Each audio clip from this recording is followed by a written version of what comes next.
24, la réunion hebdomadaire du Conseil des ministres au Palais de la République. Le président de la République s'est tout d'abord incliné devant la mémoire de M. Amadou Mahtar Mbow, enseignant hors pair, ancien ministre de l'Éducation, de la Culture et de la Jeunesse, ancien député et ancien directeur général de l'UNESCO. Il a salué le parcours exceptionnel de ce grand commis de l'État qui a brillamment servi son pays et fortement contribué au développement du système éducatif national, à la promotion du vivre ensemble et au rayonnement international du Sénégal. Dans cet élan, le chef de l'État a demandé au ministre en charge de l'Éducation nationale, de l'enseignement supérieur et de la culture de préparer un hommage national à cet illustre compatriote dont les écrits et l'enseignement patriotique et panafricain doivent être vulgarisés auprès des jeunes générations d'élèves et d'étudiants à travers l'expression culturelle et les contenus d'enseignement. À l'occasion de la célébration d'Octobre Rose, le président de la République a exprimé sa compassion à l'endroit des femmes atteintes de cancer. Il a demandé au ministre de la Santé et de l'Action sociale d'apporter son soutien aux différentes organisations et de participer activement à la réussite des actions entreprises durant ce mois. En cette veille de rentrée scolaire et universitaire, le président de la République a adressé un message d'encouragement et ses meilleurs vœux de succès à toute la communauté éducative, en particulier au corps enseignant et aux apprenants. Il a demandé au gouvernement de prendre toutes les dispositions nécessaires en relation avec les parties prenantes pour, d'une part, accélérer la transformation consensuelle du système éducatif national et, d'autre part, garantir le bon déroulement de l'année scolaire et universitaire 2024-2025. Il a souligné la nécessité de veiller au renforcement du dialogue social dans le système éducatif, mais également à l'amélioration du cadre de vie dans les écoles. Par ailleurs, le chef de l'État a invité le gouvernement à procéder au lancement sans délai d'un vaste programme de résorption des abris provisoires, de réhabilitation et de construction aux normes d'établissement scolaire. Il a, en outre, indiqué l'impératif de finaliser le nouveau programme national de l'éducation et de la formation en adéquation avec les valeurs historiques et culturelles de la nation. Ce programme doit également tenir compte des défis de notre société et des enjeux liés au numérique et à l'intelligence artificielle. Au regard de la jeunesse de notre population, le président de la République a insisté sur l'urgence de rebâtir notre modèle d'école publique autour du civisme, de la citoyenneté, de nos langues nationales et de l'ouverture aux langues étrangères universelles, mais également à la préparation aux aptitudes scientifiques, techniques, technologiques et professionnelles de nos élèves face aux évolutions du monde contemporain. Le chef de l'État a félicité le Premier ministre et les ministres concernés pour les efforts significatifs consentis pour redresser et réorienter le système éducatif national par la méthode dans le consensus, la culture du résultat et la confiance des partenaires sociaux. Afin d'assurer un meilleur pilotage et une coordination optimale des activités scolaires et universitaires, le président de la République a décidé de la création d'un Conseil supérieur de l'éducation et de la formation, organe de supervision logé à la primature qui va assurer, avec la participation des acteurs impliqués, le suivi et l'évaluation systématique du programme national de l'éducation et de la formation. Revenons sur la situation des finances publiques. Le chef de l'État a félicité le Premier ministre et l'ensemble du gouvernement pour la présentation de l'état des lieux exhaustif des finances publiques. Parlant du lourd héritage du régime précédent, des constats d'écart remarquables sur les statistiques des finances publiques et de leurs conséquences directes sur la gouvernance publique et les engagements présents et futurs de l'État, le président de la République a invité le Premier ministre à prendre sans délai les mesures impératives de redressement pour accélérer le retour rapide à l'orthodoxie budgétaire, financière et comptable, conformément à la Constitution et aux textes législatifs et réglementaires en la matière. Le chef de l'État a félicité le Premier ministre pour le pilotage abouti de la finalisation du nouveau référentiel de politique économique et sociale basé sur le projet pour un Sénégal souverain, juste et prospère. Il s'est réjoui de la réussite de cet exercice délicat, inclusif et prospectif de refondation endogène de notre modèle de développement fondé sur les principes de patriotisme économique, de progrès social et de responsabilité et de redevabilité. Ce document national de présentation et de planification des axes de notre politique économique et sociale va relever et refléter les choix stratégiques et opérationnels devant asseoir la transformation systémique du Sénégal. Il a, dans ce sens, informé le Conseil qu'il présidera le lundi 14 octobre 2024 au CICAD la cérémonie de présentation et de vulgarisation du document de politique nationale de développement en présence du gouvernement, du monde socio-économique et de l'ensemble des partenaires du Sénégal. Évoquons le regain de pluviométrie constaté ces dernières semaines qui a provoqué des sinistres dans plusieurs localités du pays.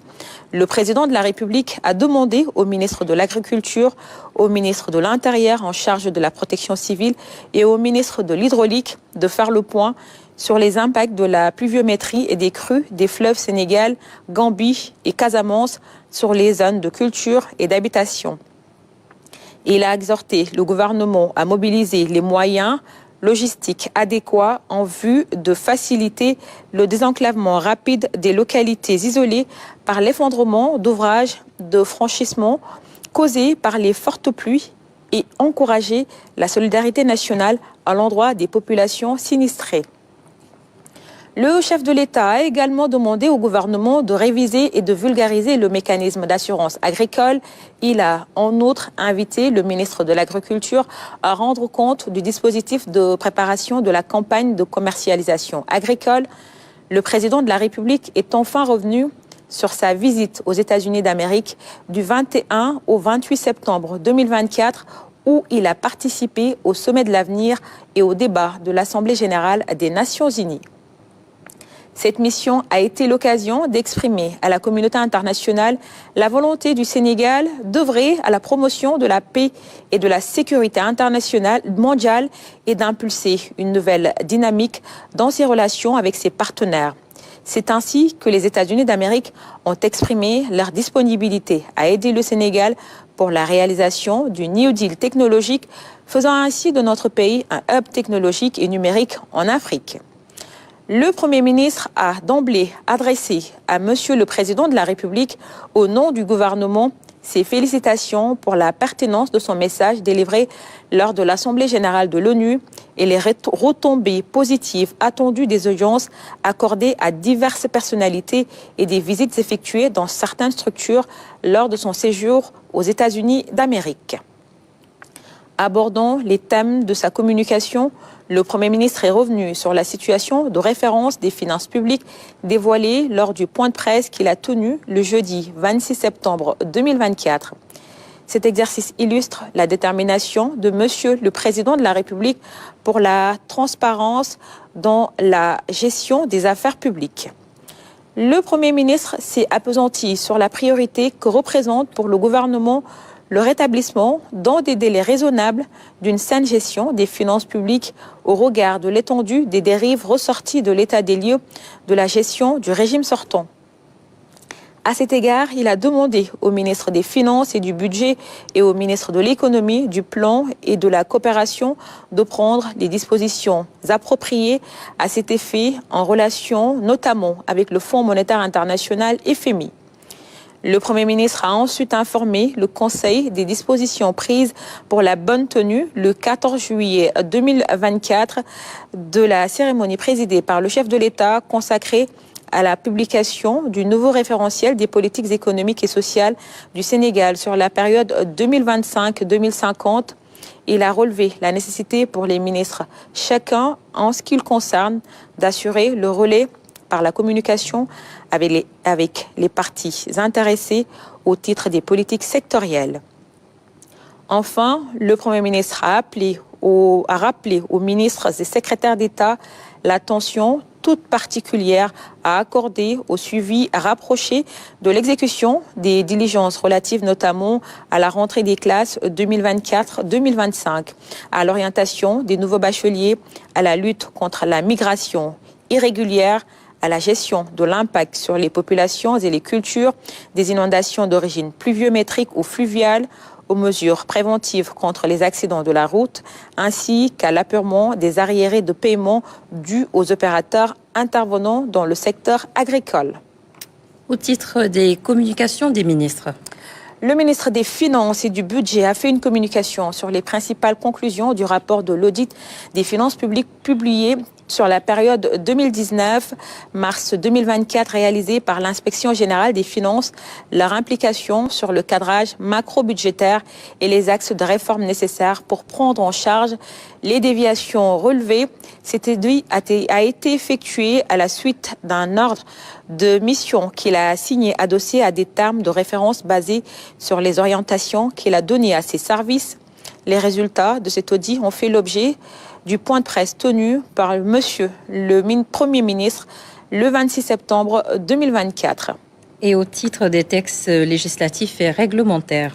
Le Conseil a examiné et adopté le projet de décret portant organisation du ministère des Infrastructures, des Transports terrestres et aériens. Au titre des mesures individuelles.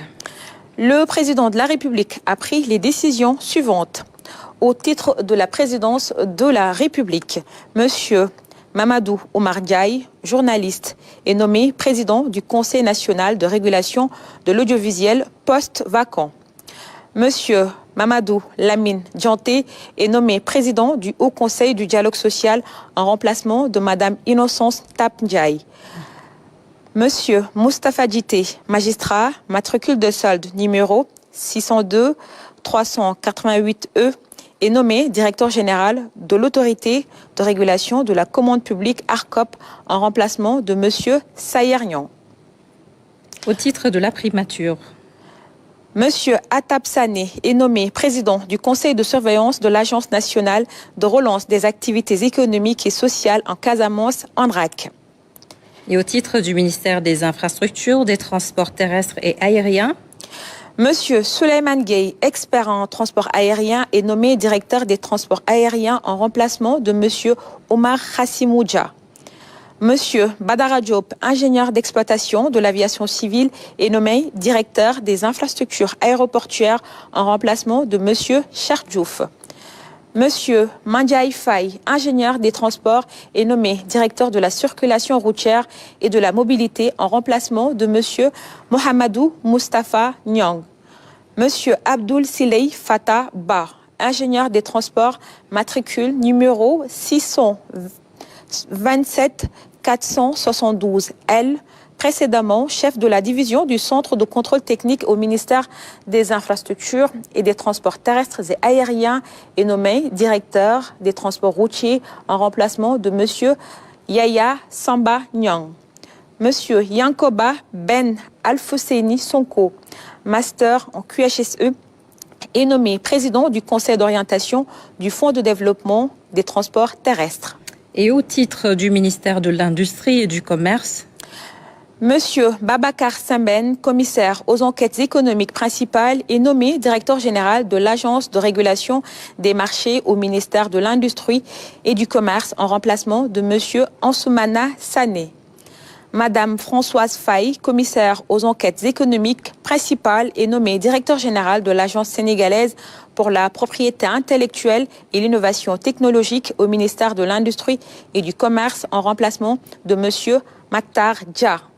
Monsieur Ahmed Tidjane Dia, commissaire aux enquêtes économiques principales, est nommé directeur du commerce extérieur au ministère de l'Industrie et du Commerce en remplacement de Monsieur Ansou Badji. Monsieur Henri Fall Carvalho, ingénieur en industrie agricole et alimentaire, matricule de solde numéro 618 880 M, est nommé directeur des petites et moyennes entreprises au ministère de l'Industrie et du Commerce en remplacement de Monsieur Seydina Aboubakar Sadiq Ndiaye. Monsieur Issa Wad, commissaire aux enquêtes économiques, est nommé directeur général de l'organe de régulation du système de récépissé d'entrepôt au ministère de l'Industrie et du Commerce en remplacement de Monsieur Driss Junior Diallo. Monsieur Ali Fourouba est nommé PCA du CICES. Au titre du ministère du Travail, de l'Emploi et des Relations avec les institutions. Monsieur Babakarsi, inspecteur du travail et de la solidarité sociale, est nommé directeur de l'emploi au ministère du Travail en remplacement de Modofal, appelé à d'autres fonctions. Au titre du ministère de la fonction publique et de la réforme du service public, Monsieur Salif Koli, professeur de l'enseignement secondaire, matricule de solde numéro 551-277Z, est nommé directeur du Centre national de formation et d'action en remplacement de Monsieur Khalidou Sokoma, appelé à d'autres fonctions. Monsieur Ibrahima Dieng, inspecteur du travail et de la sécurité sociale, matricule de solde numéro 515-700B, précédemment directeur des ressources humaines au ministère de l'économie, du plan et de la coopération, est nommé directeur général de la fonction publique en remplacement de Monsieur Amadou Matar Cissé, appelé à d'autres fonctions. au titre du ministère du tourisme et de l'artisanat, Monsieur Goragaï, titulaire d'un diplôme d'études approfondies en géographie, est nommé secrétaire général de l'Agence pour la promotion et le développement de l'artisanat, APDA, en remplacement de Monsieur Youssouf Abba, appelé à d'autres fonctions. Monsieur Ansoumana Sané, promoteur touristique, est nommé président du conseil de surveillance de l'Agence sénégalaise de promotion touristique.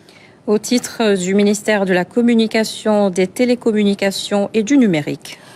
Monsieur Momar Diong, journaliste titulaire d'une maîtrise en lettres modernes, est nommé directeur de l'agence de presse sénégalaise en remplacement de Monsieur Tcherno Amadoussi. Monsieur Cheikhouna Bey, enseignant-chercheur, maître de conférences en sciences de l'information et de la communication, est nommé président du conseil d'administration de la RTS. Au titre du ministère de la Santé, Monsieur Segagay, titulaire d'un doctorat en sociologie, est nommé directeur général de l'Agence sénégalaise de la couverture maladie universelle en remplacement de Monsieur Chertako Diop. et au titre du ministère de la Justice, Monsieur Mbossé Sow, greffier, est nommé PCA de l'Office national de recouvrement des avoirs criminels, ONRAC. au titre du ministère de l'Intérieur et de la Sécurité publique. Monsieur Abdou Salam Kanté, conducteur de travaux retraité des armées, est nommé PCS de l'Agence d'assistance à la sécurité de proximité ASP en remplacement de Monsieur Amidou Bao. Monsieur Chernian, magistrat, matricule de solde 600-667A, est nommé secrétaire général du ministère de l'Intérieur et de la Sécurité publique en remplacement de Monsieur Alun Aïdara Nian, admis à faire valoir ses droits à une pension de retraite. Et au titre du ministère de l'Environnement et de la Transition écologique. Monsieur Sadi Boudiba, professeur d'enseignement secondaire en sciences naturelles, est nommé PCA de l'Agence nationale de reforestation et de la Grande Muraille Verte. Au titre du ministère de la Pêche et des Infrastructures maritimes et portuaires. Madame Sorna Benga, administrateur des affaires maritimes, matricule de solde numéro 618-080U, est nommée président du conseil de surveillance de l'Agence nationale des affaires maritimes, ANAM, au ministère des Pêches, des Infrastructures maritimes et portuaires en remplacement de Monsieur Ibrahima Kamara. Monsieur Bekay Diop, titulaire d'un MBA en management, est nommé directeur général de l'Agence nationale des affaires maritimes ANAM au ministère des Pêches, des Infrastructures maritimes et portuaires en remplacement de Monsieur Massamba Achille Edouard Gueye. Madame Bogué Gaye, biologiste, est nommée directeur général de l'Agence nationale des affaires maritimes ANAM au ministère des Pêches, des Infrastructures maritimes et portuaires en remplacement de Monsieur Massamba Achille Edouard Gueye. Monsieur Aliouba, économiste des ressources naturelles, expert en pêche et aquaculture, est nommé président du conseil de surveillance de l'Agence nationale de l'aquaculture au ministère des Pêches, des Infrastructures maritimes et portuaires en remplacement de Monsieur Kile Saro. Et enfin, au titre du ministère des Finances et du Budget.